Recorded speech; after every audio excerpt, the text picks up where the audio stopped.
Istana Batu Tulis dinamakan Hingpuri Bima Cakti dengan ciri arsitektur yang sama dengan Istana Tampak Siring di Bali, yang juga merupakan hasil rancangan Sudarsono pada tahun 1952.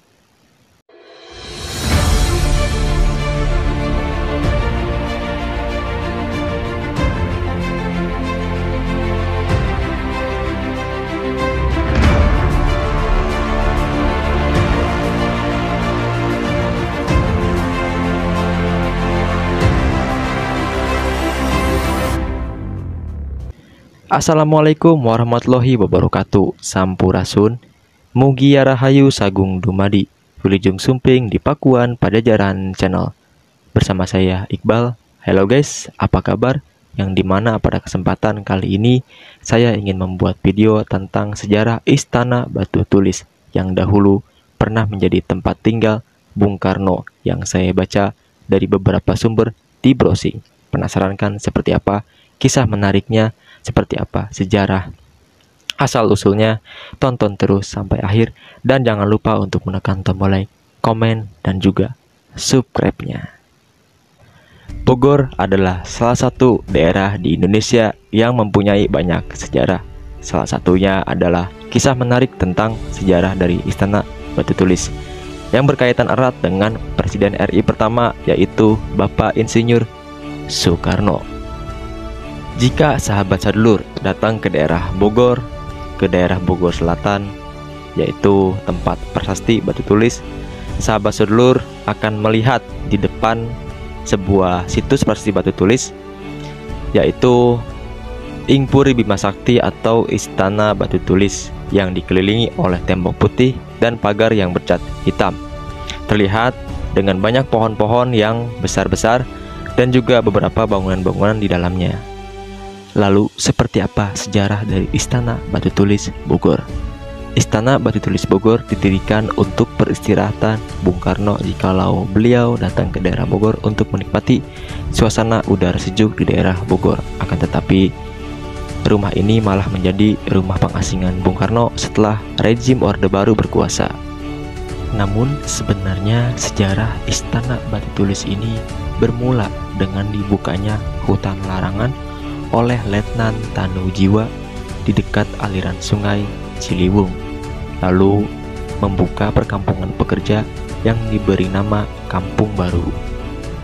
Ketika Gunung Salak meletus pada tahun 1699, menyisakan beberapa bagian yang rusak di daerah Bogor pada masa itu. Setelah letusan Gunung Salak pada awal tahun 1699, Belanda mengirim Panribek Vulkanologi untuk meneliti dampak dari letusan tersebut. Catatan pada tahun 1702 menggambarkan dataran tinggi antara Batavia dan Cisadane di belakang bekas keraton Pajajaran tersebut berubah menjadi lapangan luas dan terbuka tanpa pepohonan sama sekali. Begitu dahsyatnya letusan Gunung Salak ini sehingga aliran Ciliwung dekat muara tersumbat sepanjang beberapa ratus meter akibat tertutup lumpur-lumpur dari letusan gunung tersebut. Tidak ada berita mengenai nasib penduduk sepanjang aliran Ciliwung pada waktu itu. Namun pada tahun 1701, penduduk Kampung Baru diceritakan masih sempat mengantar Ram dan Kups, ahli vulkanologi Belanda itu. Itu berarti letusan Gunung Salak ini tidak sampai memusnahkan penduduk daerah Bogor. Untuk membersihkan dampak-dampak yang ditimbulkan oleh letusan gunung tersebut, pada tahun 1702, VOC menugaskan Abraham Panribek untuk membersihkan sumbatan-sumbatan aliran sungai Ciliwung, karena memang aliran sungai Ciliwung ini dulu dijadikan sebagai sumber air bersih VOC di Batavia. Atas jasanya, Abraham Panribek ini meminta imbalan berupa tanah di daerah Bojongmanggis, Bojonggede, termasuk di daerah Buitenzorg. Lalu pada tahun 1704, Abraham Panribek ini mendirikan sebuah rumah peristirahatan kecil di daerah Batu Tulis. Sampai era kemerdekaan, rumah Panribek tersebut masih tetap berdiri, akan tetapi lahan-lahan dan sekitarnya telah berubah menjadi perkampungan. Lalu pada tahun 1960-an, Bung Karno membeli lahan perkampungan itu untuk digunakan sebagai rumah peristirahatan dikala ia bertugas di Istana Bogor sebagai Presiden Republik Indonesia.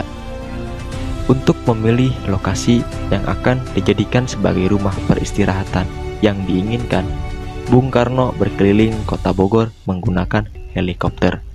Di atas kawasan Batu Tulis, pandangannya terhenti ketika beliau melihat hamparan tanah yang di bawahnya terdapat aliran sungai Cisadane dengan pemandangan terbaik mengarah ke Gunung Salak. Daerah Batu Tulis pada tahun 1881, lahan perkampungan kecil itu dahulunya pernah ditempati Abraham van Riebeeck ketika dia datang ke Buitenzorg pada tahun 1702. Selain daripada pemandangannya yang indah, daerah Batu Tulis juga menyimpan sejarah mengenai keberadaan istana kerajaan Pajajaran yang pernah berkuasa di Tatar Sunda dan ditemukannya sebuah prasasti batu tulis. Atas dasar itulah kemudian Bung Karno membeli lahan perkampungan itu, lalu menugaskan seorang arsitek bernama R.M. Sudarsono untuk merancang sebuah rumah yang akan digunakan sebagai rumah tinggal dan peristirahatannya. Kemudian Istana Batu Tulis dinamakan Hingpuri Bima Cakti dengan ciri arsitektur yang sama dengan Istana Tampak Siring di Bali yang juga merupakan hasil rancangan Sudarsono pada tahun 1952. Istana Batu Tulis menjadi tempat favorit peristirahatan Bung Karno setelah Tampak Siring. Di sini beliau dapat memperhatikan kesibukan rakyatnya dari balkon istana.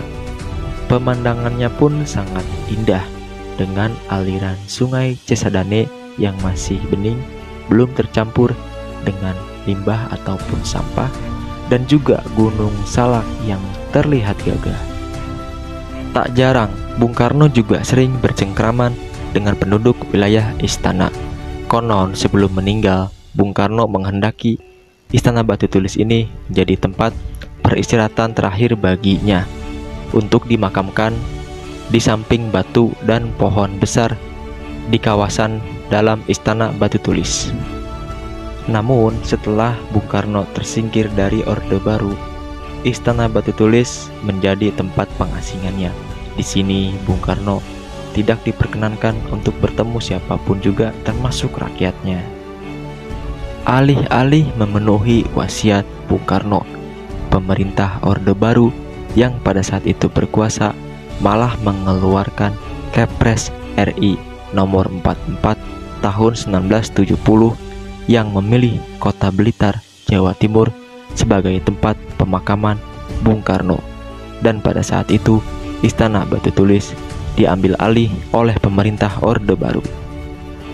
Lalu pada masa pemerintahan Abdurrahman Wahid atau yang biasa dikenal sebagai Gus Dur menjabat sebagai presiden, status Istana Batu Tulis ini dikembalikan kepada keluarga Bung Karno, yaitu tepatnya pada tanggal 17 Agustus tahun 2000.